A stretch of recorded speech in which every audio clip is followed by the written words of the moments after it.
안녕하십니까. 김민수의 빨간펜 시간입니다. 오늘은 시장에서 최근에 부각을 받고 있는 금융주, 특히 은행, 증권, 보험이죠. 이쪽에 대한 종목들을 여러모로 한번 살펴보고 그에 따라서 어떤 지금의 투자 전략을 어떻게 가져가야 될지 이 부분에 대해서 한번 포커스를 맞추면서 가져보도록 하겠습니다. 일단 가장 먼저 눈에 띄는 부분들은 일단 금융주 하게 되면 거의 이제 대표적인 시장의 소외를 보였었죠. 올해 시장은 꾸준히 올라왔음에도 낙폭 과대가 여전했다는 관점 쪽에서 지금 어느 정도 움직였다고 하더라도 KB금융은 한 마이너스 12%대, 신한지주는 마이너스 30%대 연초 대비해서 가격을 보이고 있다고 하게 되면 여전히 소외라고 봐야 되겠죠. 게다가 성장에 대한 정책 얘기들, 특히 정부가 대출을 규제합니다. 특히 은행 같은 경우는 대출이 상당히 중요한 매출원이고 그에 따른 수익원입니다. 근데 이 부분을 규제를 하다 보니까 당연히 성장이 못하겠다라는 관점 쪽에서 주목을 하고 있는 상황들이고요. 게다가 또 저금리 기조죠. 그러다 보니까 예대 마진은 커질래야 커질 수는 없다는 관점 쪽으로 바라보고 있는데 그러다 보니까 여전히 수익은 내고 있어도 이 부분이 아무래도 앞으로의 성장에 대해서는 얘기를 할 수 없다는 관점들이 주목하게 나왔던 부분들인데 그러다 보니까 어떤 현상이 나왔냐면은 시장이 분홍색입니다. 분홍색으로 쭉 출렁이면서 움직였다고 하더라도 전혀 못 따라갔던 부분들이 약 한 여름 때부터 나오기 시작했죠. 그나마 증권이나 보험 쪽은 그래도 좀 따라가는 모습들이 나왔는데 전혀 은행 쪽은 따라가지 못했습니다. 그러다가 이번에 어느 정도 좀 소외가 많이 이어졌던 부분들이 일단 10월 달 들어서면서부터 가파르게 움직이면서 어떤 시장에 대한 격차를 좀 해소하려고 하는 움직임이 나오고 있다는 데 주목을 하고 있는 상황들이고요.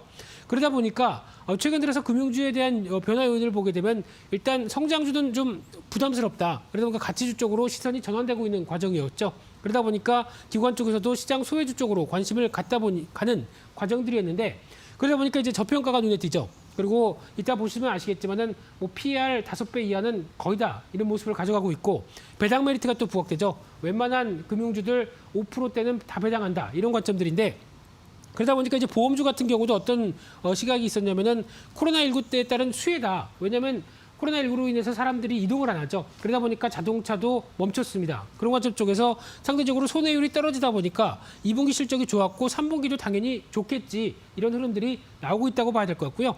또 하나 증권주는 당연히 동학개미 운동으로 인해서 어떤 거래대금이 증가되는 현상들 이게 실적에 반영되는 과정이라고 보시면 될 것 같은데요.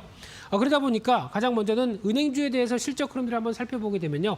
지금 은행주를 바라보는 시각 말씀드렸듯이 PER 다 5배 이하입니다. 그리고 PBR 0.3배, 0.4배 이 정도 수준인데 게다가 배당도 5%, 6%, 7%이 정도면은 솔직히 가치주의 가장 대표적인 적합한 종목 자국이라고 보셔야 되겠죠. 게다가 주가도 올해 안 올랐습니다. 그런 쪽으로 봤었을 때는 일단 올해 근데 순이익 규제를 보게 되면은 KB금융부터 어떤 신한은행, 우리금융 모두 다 한 KB금융은 그나마 선방했는데 나머지들은 한 10%대에서 한 20%대 정도까지 어느 정도 실적에 대한 정체나 아니면 하향을 고민을 하고 있는 상황들이죠. 그러다 보니까 정부 규제와 여러 가지 흐름들이 아무래도 실적에 대해서는 앞으로의 성장세는 지금 없겠다는 관점 쪽에서 그나마 빛나는 거는 싸다란 관점들입니다. 이게 지금 빛나면서 시장에서 움직임이 나온다고 봐야 될 것 같은데 그런 쪽으로 봤을 때 이번에 KB금융이 3분기 실적 흐름을 발표한 걸 보게 되면 한 예상이 한 9천억 정도 나오면 잘 나오지 않았느냐라는 흐름이었는데 1조 1천억대가 넘어가는 모습들이었죠. 그런 쪽으로 봤을 때는 일단 이번에 인수했던 프루덴셜 생명에 대해서 인수 조정금이 있다 보니까 일회적인 요인도 있었고요. 게다가 또 대출 증가, 특히 3분기 같은 경우는 영끌이라고 그러죠. 영혼을 끌어서 어떤 주식을 하든가 아니면 재테크를 하겠다는 입장들이 또 상당히 반영됐다는 관점들. 게다가 또 KB증권에 대한 실적 호조까지 나오다 보니까 이런 부분이 반영이 되는데 그러면 금융주 쪽에서 은행주 뭐든지 다 좋느냐라고 봤었을 때 또 부담 요인도 있죠. 대표적으로 내년 가게 되면 대출 건전성에 대한 우려도 나올 수밖에 없습니다. 특히 이번에 코로나19 쪽으로 나오면서 정부가 금융지원 방안에 대해서 같이 머리를 맞대고 또 금융 지원을 했었죠. 그에 따른 어떤 후폭풍을 아무래도 염두를 하고 있는데 내년 3월 되게 되면 소상공인 그리고 중소기업 대출 쪽에서 신규나 만기 연장권을 다 합치게 되면 109조 원이라고 합니다. 상당히 큰 부분이죠. 근데 지금 중소기업 같은 경우는 보통 요즘 얘기 나오는 게 좀비 기업이다랄 정도로 아무래도 어떤 대출의 연장으로 어떤 목숨을 연명하는 그런 기업도 많다라고 얘기하는데 이 부분이 만약에 지금 사정이 나아지지 않아서 내년 3월 가게 되면은 약간 이제 부도라든가 아니면은 또 만기가 연장될 수밖에 없는 또 이자를 못 갚게 되는 이런 현상이 나오게 되면은 이런 건전성은 훼손될 수 있다는 우려감들이 상당히 클 수밖에 없고요. 그러면 은행의 대손 충당금도 당연히 적립이 늘어나겠죠. 그러면 당연히 실적에 대한 부담감으로 작용할 수밖에 없는데 그런 쪽으로 보다 보니까 당연히 지금 나오고 있는 대손 충당금의 적립률 추이를 보게 되면 2018년도 말에서부터 계속 꾸준히 늘어나면서 6월 말 같은 경우도 계속 적립을 늘릴 수밖에 없는 구조죠. 그런 쪽에서는 실적에 대한 변화들도 내년 가게 되면은 어떤 감익이 또 빨라지는 게 아니냐라는 관점들이 우세하기 때문에 이런 부분들도 체크를 해야 된다는 관점들이 나오고 있는 상황들이고요. 또 하나 이제 증권주를 보겠습니다. 증권주도 마찬가지로 은행주에 비해서는 조금씩 그래도 PR은 높다고 하더라도 지금 뭐 PBR이나 모두 다 배당 수익률 모두 다 어느 정도 금융주의 모습처럼 나쁘지 않습니다. 싸다는 인식이 있는데 게다가 실적까지 개선되죠. 근데 여기서 주목할 부분들은 실적이 아마 어떤 지금 브로커리지만 계산돼서 나오기 시작한다라고 되면 뭐 30-40% 이상은 다 나와야 되는 게 맞지 않느냐라는 쪽으로는 보여지고 있는데 이게 안 되고 있는 상황들이죠. 왜 그러냐면은 이런 때 실적 좋을 때 어느 정도 좀 그동안 발생할 가능성에 대한 부실들, 대표적으로 옵티머스나 뭐 라임 사태 관련된 이 어느 정도의 위험 발생 가능한 부분들을 여기서 좀 정리를 하겠다는 입장이 크죠. 그러다 보니까 아마 올해 예상하는 어떤 실적들은 생각보다 그렇게 크게 나오진 않을 것이라는 점도 염두를 하셨으면 좋겠고요.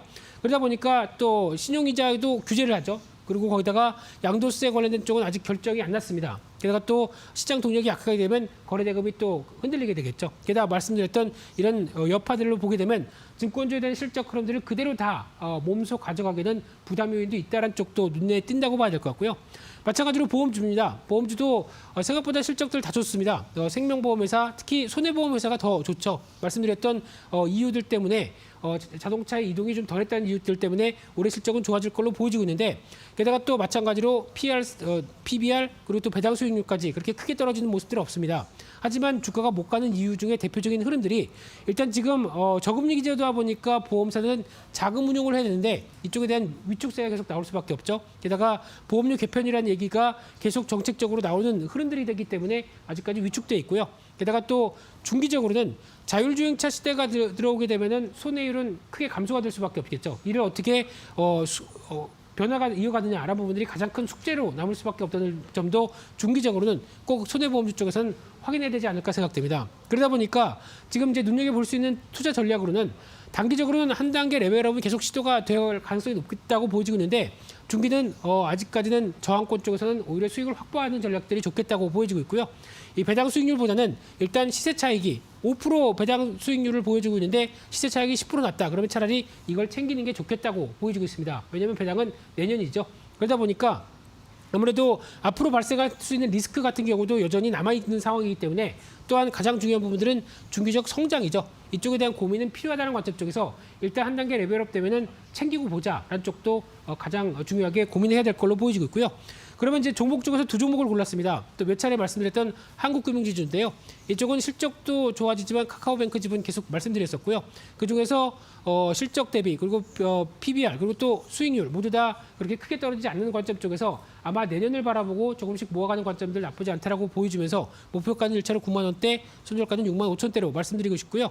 두 번째로는 좀 소외받는 쪽에서 JB금융지주란 예전에 전북은행이죠. 이쪽에 대해서는 실적 그렇게 크게 안 떨어졌고요. 올해 주가가 더 많이 떨어졌다. 근데 PER 2.9배, 영원한 저평가입니다. 게다가 PBR 0.3배, 배당 수익률 6%대 이러면은 그래도 부각은 받을 수 있겠다는 관점 쪽에서 주목하면서 싼 종목은 그래도 공략해보자라는 관점 쪽에서 목표가 6천 원대, 손절가는 4,300원대로 대응 전략에 포커스를 맞추도록 하겠습니다. 그래서 오늘은 금융주 전반적으로 빠르게 은행, 증권, 보험 모두 다 어떤 기대 요인들 그리고 위험 요인들 다 살펴봤는데요. 일단 싸다라는 논리 때문에 한 단계 레벨업 되면 한 번쯤 챙겨보자라는 전략도 나쁘지 않겠다 이렇게 말씀드리도록 하겠습니다. 그래서 오늘 말씀드린 내용은 여기서 마치고요. 또 다음 시간에 찾아뵙도록 하겠습니다. 감사합니다.